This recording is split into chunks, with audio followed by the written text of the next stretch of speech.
அனைவருக்கும் வணக்கம். Welcome to world of Madesh. அது ஒரு அழகிய ஆழ்கடல், சூரிய ஒளியும் அலைகளின் சலசலப்பும் மனிதர்களின் சத்தமும் இல்லாத ஓர் அழகான உலகம்.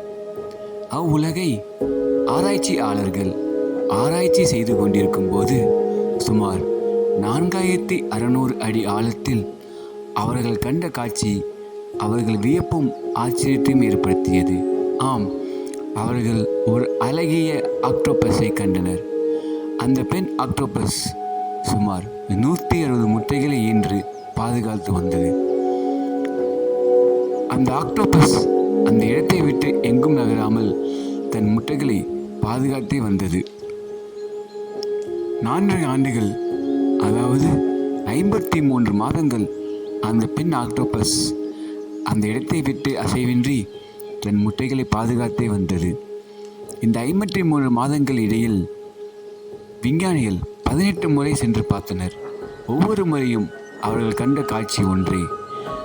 அது தன் முட்டைகளை சுத்தம் செய்தல், எதிரிலும் தன் முட்டையை காத்துதல், தன் முட்டைக்கு எந்த ஆபத்தும் வராமல் அது அங்கேயே இருந்தது.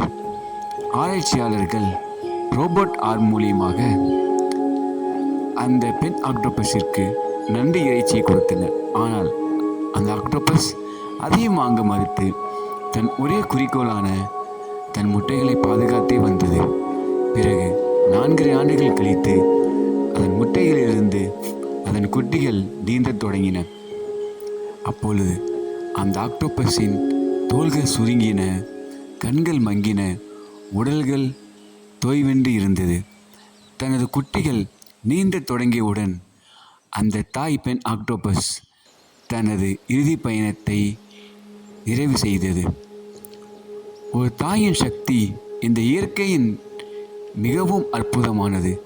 தன் குட்டிகளுக்காக 4 ஆண்டுகள் இந்த பெண் ஆக்டோபஸ் செய்த தியாகம் இவ்வுலகில் இதுவரை எந்த தாய் உயிரினமும் செய்யாத ஒரு அதிசயம் என்று விஞ்ஞானிகள் இன்று வரை அதை ஆச்சரியத்துடன் பார்த்து வருகின்றனர்.